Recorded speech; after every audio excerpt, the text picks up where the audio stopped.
Hello everyone, how you doing? This is Coach Fleischer. Here we are in Kinesiology 231. This is the annotated presentation for Chapter 1, and this is Presentation 8. And what I did was I took the last 6 main areas of the book, last 6 main areas of this chapter in the book, and kind of consolidated them into this one presentation just to save some time. And really the end result with all the presentations we've seen kind of lead to these points anyway, so it just makes sense to consolidate and get this done and move on to the next chapter. But the big point you always have with this is with the presentations, you're trying to get a bunch of ideas across, and you want to make sure you're thorough about it, but you don't want to overdo it too much. And I think by doing this will be just right in terms of getting all the last little bits of information across, because they all kind of cross-populate with each other anyways. So without further ado, let's get going. So the component regarding metabolic syndrome, it's a number of risk factors that are associated with wellness. And when you have these risk factors, they're all comorbidities. So if you have 1, 2, 3, yeah, now you're talking. When you have 3, then you have bona fide metabolic syndrome. And the chart for that, for the main risk factors, it's on page 20, it's table 1.4. It's a lot of stuff we've already talked about in this class in the first couple lectures that I've presented, where we've talked about the different areas where individuals can have issues regarding anthropometric measurements, blood pressure, blood glucose, meaning diabetes, and insulin levels, triglycerides, as well as HDL, high density lipoprotein levels, versus low density lipoprotein levels. So with these, you have to also keep in mind that there's a moving target here, because the concept of metabolic syndrome does, and the preponderance of this and the prevalence, as they have written in the book, does increase with age. Inactivity and poor diet are also the key underlying factors, which are all preventable. So these are things that you can guide your clients to do to stay out of any kind of metabolic syndrome situation. If we move on to page 21, you have cancer. I don't think I need to talk too much about cancer, because obviously everybody knows about the big C. And cancer sucks. It's one of those things that if you don't know somebody who has been afflicted by cancer to some degree, then you probably are not over the age of 10. Almost everybody has had some kind of family member or friend or relative of some degree who has had a battle with cancer and either won it or lost it, unfortunately. With cancer, there are different levels of odds depending if you're male or female. So over a lifetime, you are 1 in 3 chance, for men to have cancer, and for women, it's a 1 in 4 chance to have cancer. And the main risk factors are kind of lifestyle related issues, right? Are you a tobacco user? Are you an alcohol user? Do you have an unhealthy diet? Do you have physical inactivity? And are there other infections that you're exposed to that might include other risk factors? But the biggies that I just rattled off, tobacco, alcohol, diet, activity, those are all controllable factors that anybody can take on to change, to be proactive, to minimize the possibility or the risk of cancer. So the thread remains the same, right? Remain active, remain at a healthy body weight, and eat a healthy diet, live a positive lifestyle. Musculoskeletal diseases, that's over on 22. And I tried to break this out in just the 2 main ones that you're going to come across in practice, and it'll be osteoporosis and osteopenia. And osteoporosis is a loss of bone mineral, whereas osteopenia is low bone mineral. And as we age, and especially in the female population, you see this osteoporosis issue come to play. And you have this overlying concern as people age. I always talk about Ida and her blue hair. Her goal is not to slip on the ice, fall, and break her hip. A couple things she has to do is have some preventative measures in place, work on balance and coordination, and also work on strength training so she has nice, strong bones so she doesn't break a hip. So other things that play into this are aging, amenorrhea, secondary amenorrhea especially, malnutrition, menopause, perimenopause to some degree, but mostly it's menopausal women, and then physical inactivity. And a couple of those you just can't do anything about. One of them you can. So the biggie is you have strength training, you have load-bearing activities, they work the best, and strength training is key. Cardio, like going for long walks, etc., it's just not as effective as strength training. good mineral intake, good nutritional supply, good nutritional plan, including vitamin D for the bones. I put this up here when you have osteoporosis. A porosis is to mean porous, and osteo is relating to the bones. I linked that out for you. And the recommendations you see in the book are 30 minutes a day, 2 days per week, a high intensity progressive resistance, including challenging activities and mobility and balance. And I do agree with this because as you get to the older population who are most concerned about osteoporosis and osteopenia, they need to work on mobility and balance. There's no doubt about it. With low back pain, you are by far and away going to be coming across clients with back issues in your practice, no doubt.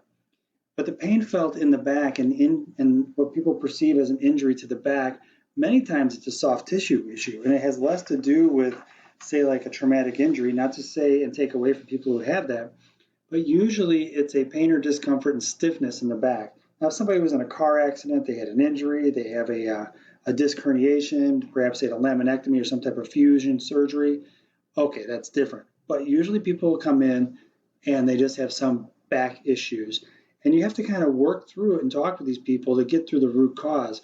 It's usually not as apparent as one would think, because with back issues, there are a number of things that cross south of the border and from north of the border south in the waist and across the low back. And the low back is a vulnerable area. If you think of the body and the bony structure, you have the ribs up top that allow for structure and protection of the organs. And then you have the pelvis, which is pretty beefy and strong, but you have this nether region in the lumbar region of the back that's kind of unprotected.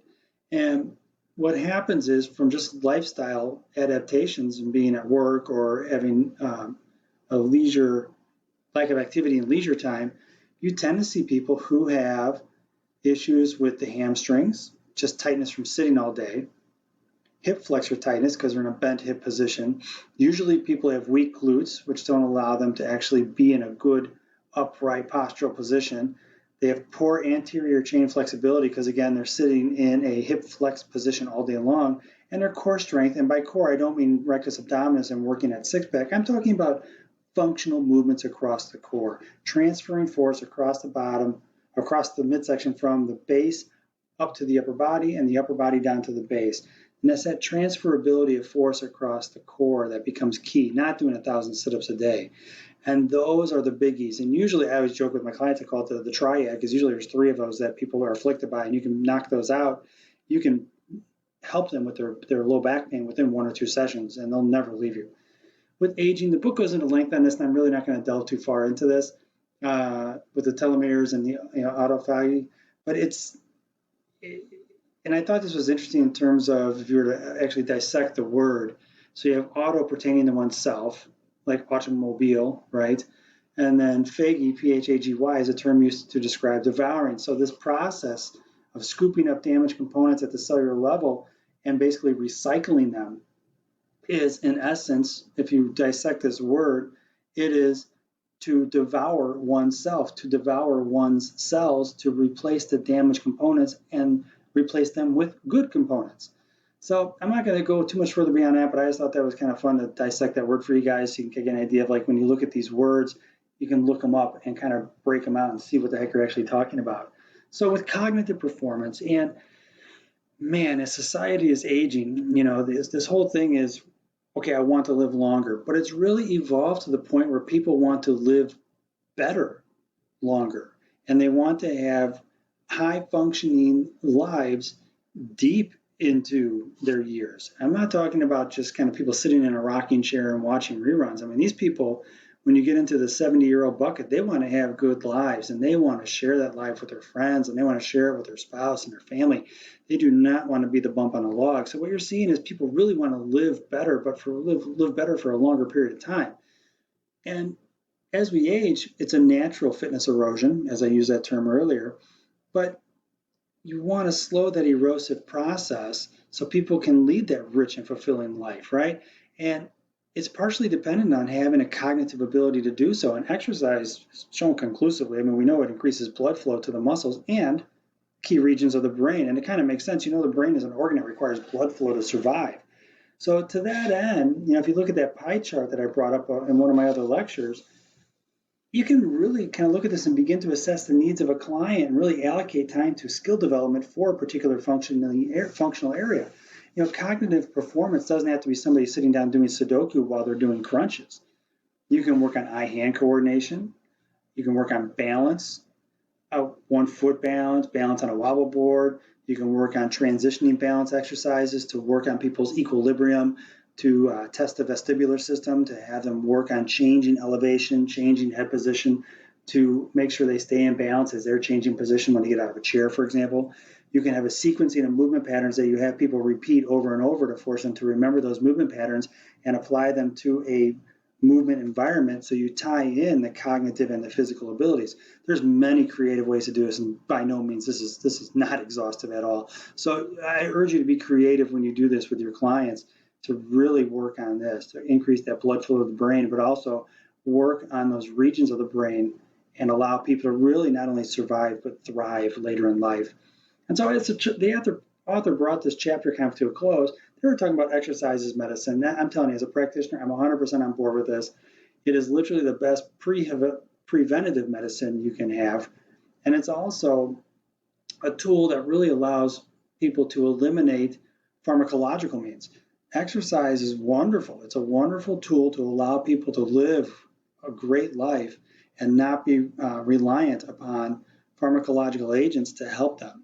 Now, there may be transitions as they lead a more healthy life where they'll have to kind of wean themselves off of different medications, but they can more often than not reduce their dependency on medication through exercise.